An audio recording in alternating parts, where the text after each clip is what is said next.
All right, let's talk about TRINNOV. Let's talk about a lot of these processors. TRINNOV, Storm Audio, Anthem AVM 90, Lindorf. Let's talk about all of this stuff, right? The high-end in-game processors, all of that, right? So we just left from CEDIA, right? And I think total we've heard what, like 5 TRINNOV Altitude 32s in total. That's from Audio Advice Live. Did we hear one at Exponent?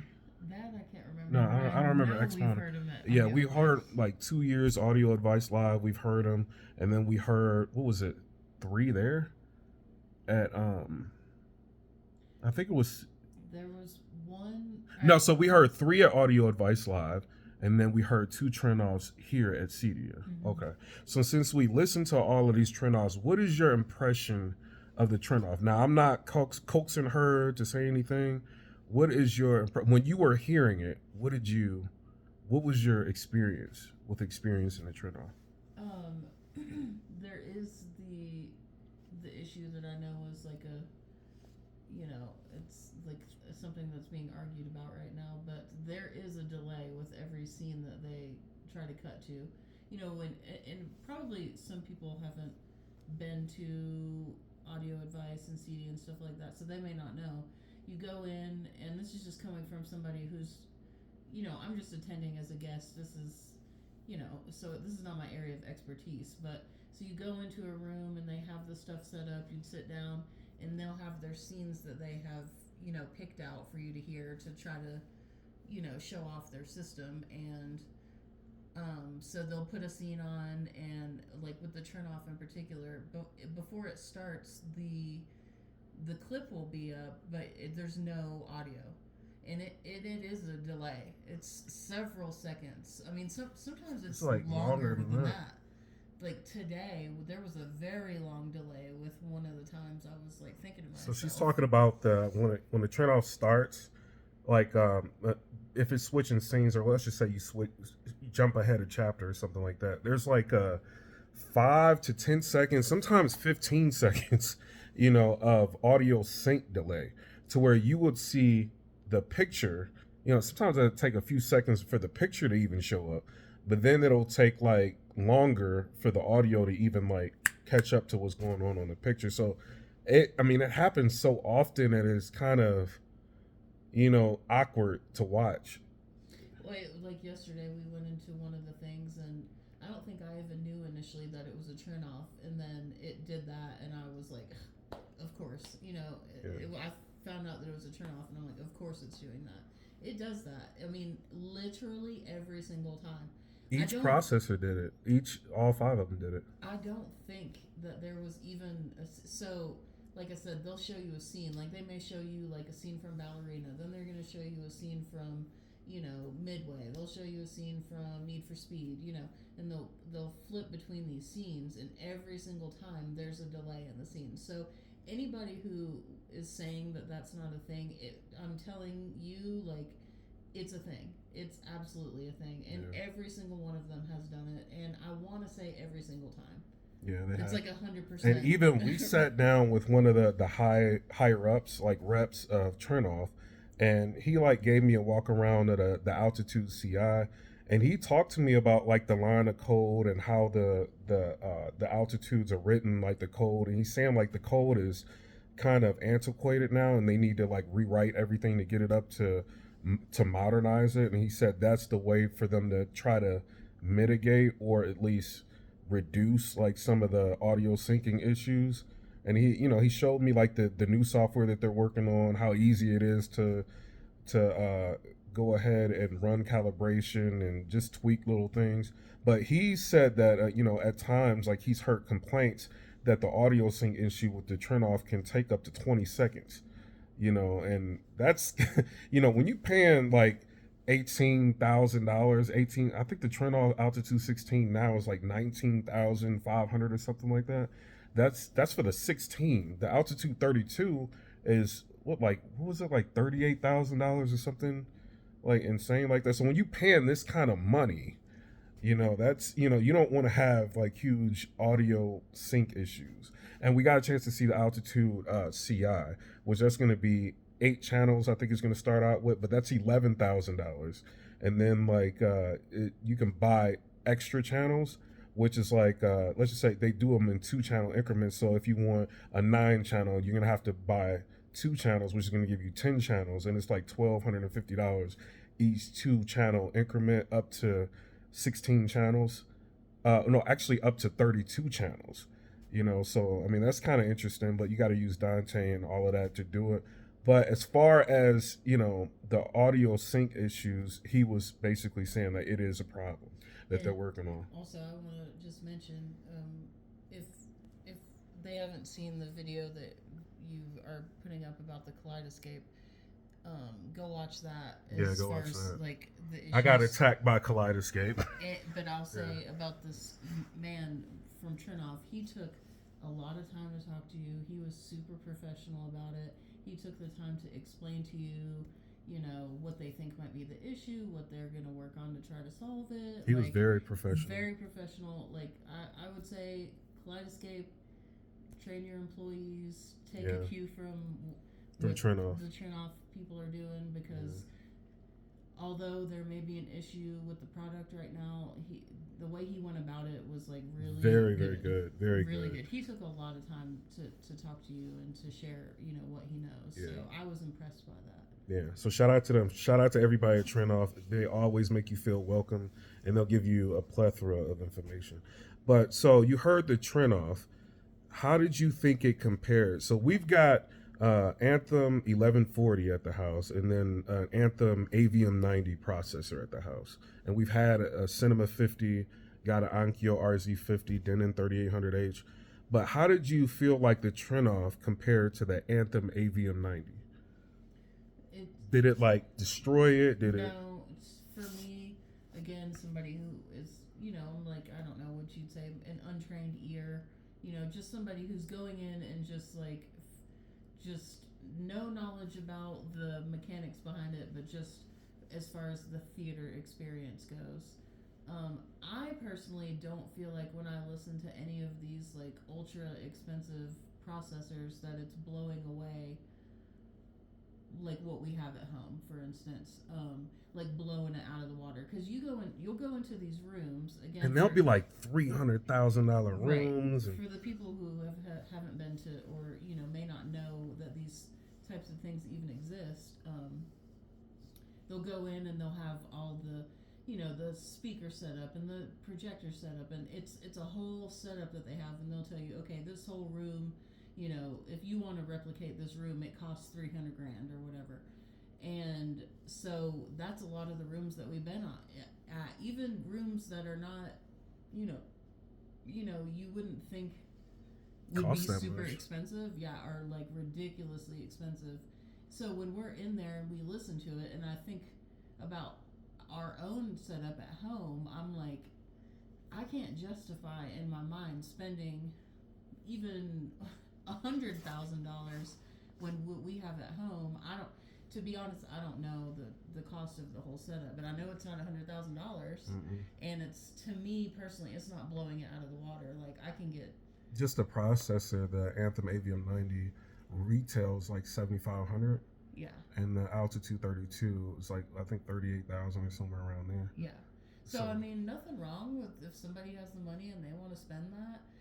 I guess to me, in my mind, I'm just thinking, I don't know that it's necessary, to get a really good experience. So it's like when we listen to the Spider-Man with Mysterio, the voices going around with the Altitude 32 at Audio Advice Live, and then you listen to it like in the setup that I had with the AVM 90. Did you hear much of a difference? And personally, I didn't hear like a huge difference.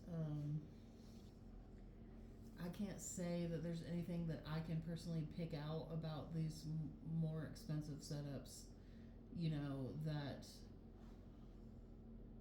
that like one particular thing that I could point out. I personally can't.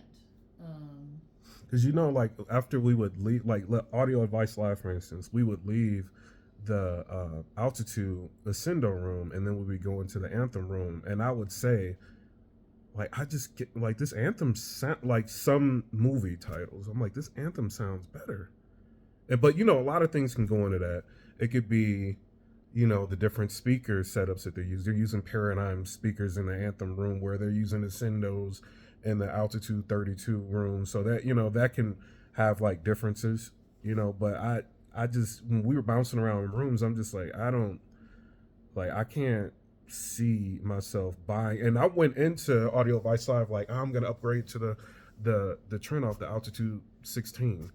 And they didn't have the 16s there; they had the 32. But when I would listen to Altitude 32, I'm just like, I don't hear anything that makes me want to just jump from an Anthem AVM 90 to a TRINNOV. And I'll say, like, just for myself, like, again, I'm just basically an untrained ear, but I know well enough to know, like, there are rooms that we've been in, and I'm like, this just doesn't sound good. It's so, Like the SVS room. yeah. And they very good customer service. They're very, very good. It's not them. It's they were playing a bunch of movies, and they were using a Denon, I think it was a A1H or something like that, a Denon receiver. And we're used to listening to like the, higher end like receivers and processors. So like we noticed it was like struggling with detail when they were showing off their speakers. Oh yeah, I couldn't.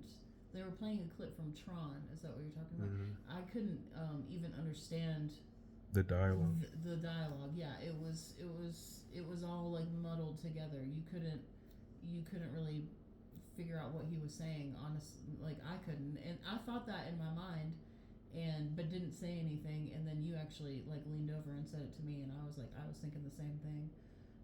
So I mean, I know well enough when something doesn't sound good. So there were different things that we listened to, like, a room with a sound bar and stuff in it today, and I was like, oh Lord.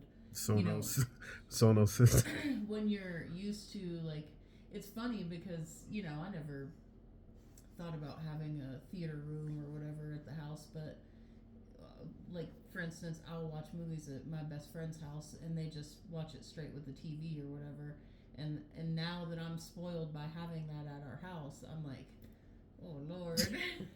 you can't go back. Yeah, that's the thing. Once you get this, like, this certain equipment, you cannot go backwards. Like, because there was one thing we listened to one time, and I'm like, this actually bothers my ears to listen to this. I don't even remember what it was, but all of that to say, I'm not an expert, but I can tell when things don't sound good. Yeah. What about the Storm Audio? Again, personally, for me, and I think that processor was a 40-something thousand. I think. It almost makes me wonder, like, is there a certain point at which it kind of just like taps out? Like, it's like it can only get so good, and then after that, it might be minute differences. Like, I think when you get to those, like the Altitude 32s and the Storm Audio, it's more about having more speakers, like more channels, so you can have like 30-something speakers, and do cool stuff like that, or right. So, or you can have like six, seven subwoofers, or whatever you want to do. And maybe that's what it's really aimed at, is like, okay, this is for the people who have an actual theater, or whatever, as opposed to just like commercial grade. Yeah. But what's your opinion on? So we went into the Storm Audio room, and they had like tons of speakers in there, right? Did you feel like having all of those extra speakers in those rooms with the TRINNOV and Storm Audio? Do you feel like that made like a big difference, or not? The room from today. Yeah. And they also had, I don't know if you looked. They had like 8 Atmos speakers at the time. Did you look back? They had those huge Ascendo subwoofers. They're like as tall as a person. Yeah. Yeah, I don't know. It's not. I'm not saying any of this to say that any of them sound bad. They all sound good. They all sound good. To me, again, I'm just saying, when I walk into a room and they're like, yeah, this cost $500,000 to replicate this, I'm like, it didn't sound that good. Yeah, it doesn't. I think that's the point, really, is like, that you can get something that maybe technically isn't quite as good. Maybe, I don't know. Like a AVM 90, it's not gonna give you all of those channels, But I think it's just remarkable that that thing gives you like a good sound bubble, good panning, good Yeah. clarity. You know, And I think that imaging. it's good information for people to know. Like I think Yeah, it's good for people to know. Like you don't have to get a turn off. Like you could get an anthem and it would sound very also close. very good. Yeah, Yeah, very you good. know, it kind of levels the playing field almost for people because it's like you don't have to be a millionaire to set up this like Yeah, crazy theater in order to get like a really awesome experience. So, you know, I would think people would be happy to hear like that recommendation, you know, and be like, okay, great. Like, you know, I don't have to go and spend however much for or this even room. Marantz. Like I think it's good that they can do a decent job with sound separation or whatnot for a good price point for some of their processors and Yeah. receivers. Like you heard the AV20 at Audio Advice Live 2025. What'd you think about that? I don't recall. That's the one that they played. Remember, it was in a room. I went in there and I was just like, oh well. Oh yeah, yeah. I don't think it sounded bad. It I didn't don't think sound it bad. sounded bad Is at all. it the one when they were playing a war movie? Yeah, Yeah. yeah. And also that's another And I person was like like, oh, it sounds good, but it was struggling with separation a little bit. yeah. You Yeah, said it like kind of like jokingly, you know, and the guy like he jokingly back was like, oh man, you know, or yeah, yeah. whatever. Like he didn't get They were all like professional at Marantz, again very back to professional. the if you haven't watched the video about the kaleidoscope, go back to Yeah, that. go watch the Kaleidoscope But video. I yeah, got this attacked by a Kaleidoscope. this but this guy was just like, oh, what do you? I think he was like tough critic or Yeah, something. he Like, said tough crowd. Yeah, yeah, tough crowd. Like so, you know, he was still like chill about it, but it didn't sound it sounded good. it sounded good. Yeah. But also, I'm pretty sure he said that room was like pricey. Hmm. Like the to set up that same setup was Yeah. gonna be To me, the AV20, it didn't give you like how sound separation wasn't like great sound separation, but it was good enough to where like if you're a consumer and you're watching a movie, you wouldn't feel like you're lacking anything unless you're spoiled and you have in-game type setup and you're listening to it then. But if you're like moving your way up, maybe you had a Yamaha A2A, a Denon, a 3800H, you moving up, or a RZ50, and you go to or a Cinema 50 and you go to like a AV20 or something like that, it's gonna sound like really good. But if you're used to listening to Trinoffs and anthems and stuff like that, then you can see the little struggle that it has in certain areas. But I mean, overall, I thought it was good. I thought it was solid. You know, but which processor out of all the ones that you've listened to do you think sounds the best? um And why? I don't know that I can answer which one sounds the best truly because again I think for me it just comes back to at some point they kind of I'm like okay these Diminishing returns because it's close. right right so it's really hard to pick out like oh this again to me no when you get to those few just that I've heard personally several times out of those particular brands I don't think there's one that I can just be like, wow, this one just smokes the other ones, you know. And then it could be like calibration. Like some people's calibration could be better than other people's Yeah. calibration. So that's a big thing. You know, like with our house, and we don't have like a perfect setup for a theater room, at all. But you've worked really hard on like, setting it up so that it sounds good too. So you've put a lot of effort into that. Speakers in the right place. 7 and 2.4. It's pretty good. So yeah. But that's a testament to engineering, right? Like they can make these processors that good to where it's hard to really pick one. Yeah. And then the Lindorf, you heard the Lindorf a lot, right? I'm not a fan of Lindorf. I'm sorry. Every time I listen to Lindorf, I'm just like, it's not really anything that sounds that great sonically. It's not bad, but it's not anything that blows me away. I don't recall which. Remember? It gets hard to keep all these straight. Yeah, I have to when you show you a go picture to of these it. shows, you're going into dozens of rooms, dozens, and then when you've been to I mean, we've been to two, like CEDIA and Audio Advice Live in the past. Actually, we went to Expona, Audio Advice Live, and CEDIA within, that was between April and now, so within the past 5 months. So it gets hard to keep all of them straight. But I remember we went into a couple Lindorf rooms, and you're like, "Oh, that didn't sound that good." Yeah. But I have to show you a picture of it so you can remember which room it was. Yeah. But shout out to TRINNOV. I will say, very, very good customer service. They'll walk you through everything. Very, very good. Very informative. They're so informative. Like, even with the audio sync issues, it still made you want to get one just because of how cool they were. Yeah. But very pricey though, the TRINNOV, but it does do a lot.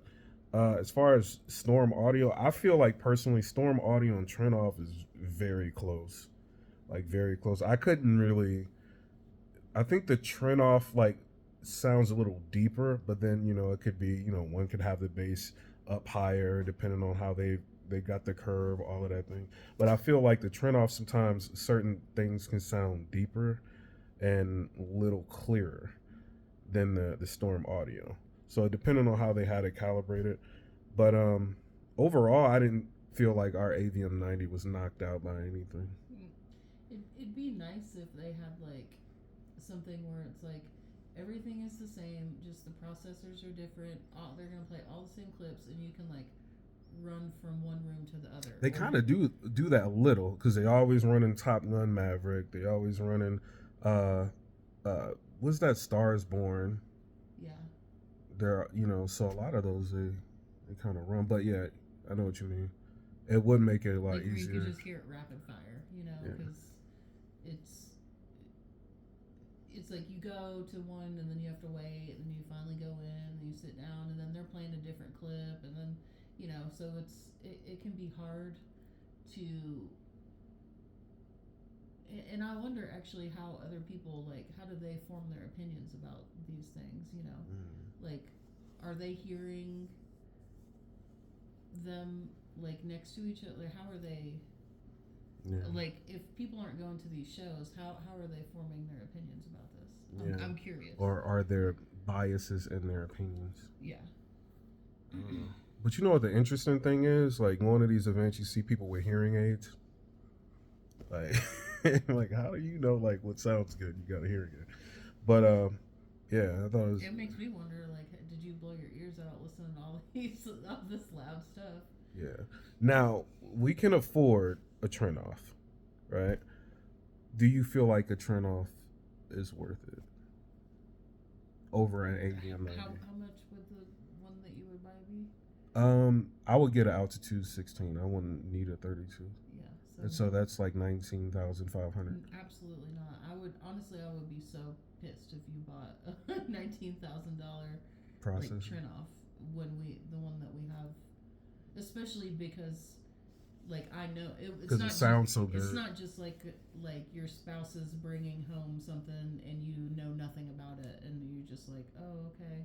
It's like, no, I've been to the shows, I've heard them, like, I know that you're buying that for the name of it. Yeah. Honestly. Yeah, that's what it is. And it's fine if people want to do that. I mean, there's nothing wrong with that. Yeah. But brand loyalists. Or they, you just want to, it's a have the latest. You just wanted it, or whatever. That's, like the Anthem AVM 90 was my motorcycle. Right. Like, you wanted it and you got it. And I mean, yeah, we could get a TRINNOV, but I would be, annoyed because there's other stuff we could get. Now, I wanna ask you this, right? So Anthem 1140 receiver, right? And that's like $4,200 versus the AVM 90, which is $7,500, right? Which one? We've got both. Which one do you like better? That's or do you feel like it's? Yeah, which one do you like better? I feel like that's hard to say too, just because I don't know if people know we've got the theater room in the house. You also have your like man shed, that you've got set up.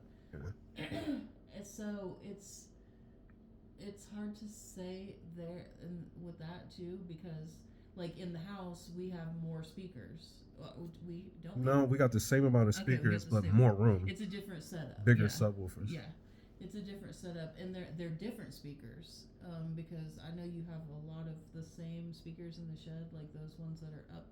Yeah, so Like I've the height got speakers the and prime stuff. elevation speakers as the the heights, and then the Atmos speakers, prime elevation in the shed, and and then I've got the R700s in the shed with the AVM 90, and then I've got the R200s as the side surrounds, and I got dual PB 2000 Pro subwoofers in there, and then it's got a bass shaker on the seat in the shed. In the house, it's like KEF 750s, and then it's got Q150 side surrounds, and then it's got the, I think, OSD.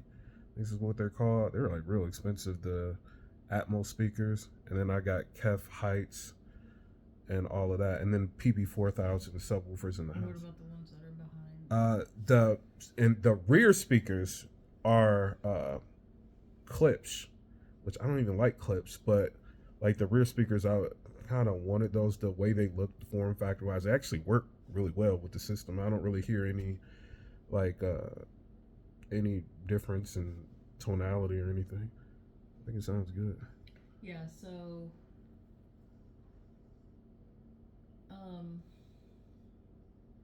I think the movies when we watch them like in the house, like they hit really hard, and that may be because you have the PB 4000 subwoofers.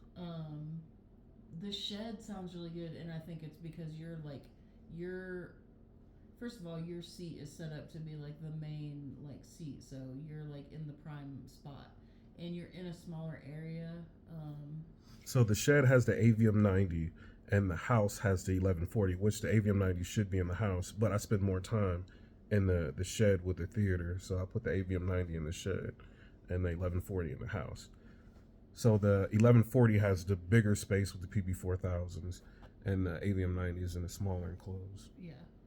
Well, I guess I would think that the shed kind of has an advantage because it's like a closed space, and you also have all the soundproofing. We do have some soundproofing in the house, but because of the way the room is set up, like behind the couches is just Open a little bit. the rest of the house. It opens to the rest of the house.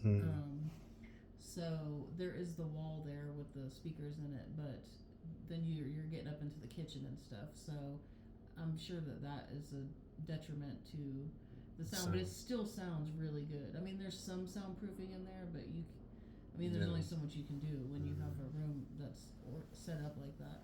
So yeah, I'm not sure which one I would say sounds better. Obviously, I watch more movies in the house than I do in the shed. The shed sounds really good to me, but the house does too. But I think the shed has one up on the house just because it's more intimate. Space. Yeah, more intimate, and it's focused more. But but that, I mean, Anthem just, I think they did a really good job with the 1142. Yeah. So. Yeah, it's funny because it's like it's the enclosed space, and so you kind of in the shed you get more of that feeling of like you're in that movie. You know, like you feel like you're in that movie. In the house, you may lose a little bit of that, like feeling like you're in the movie, but you get like the hard hits from the subs. The subs, yeah. So I would say that to me that would be the difference.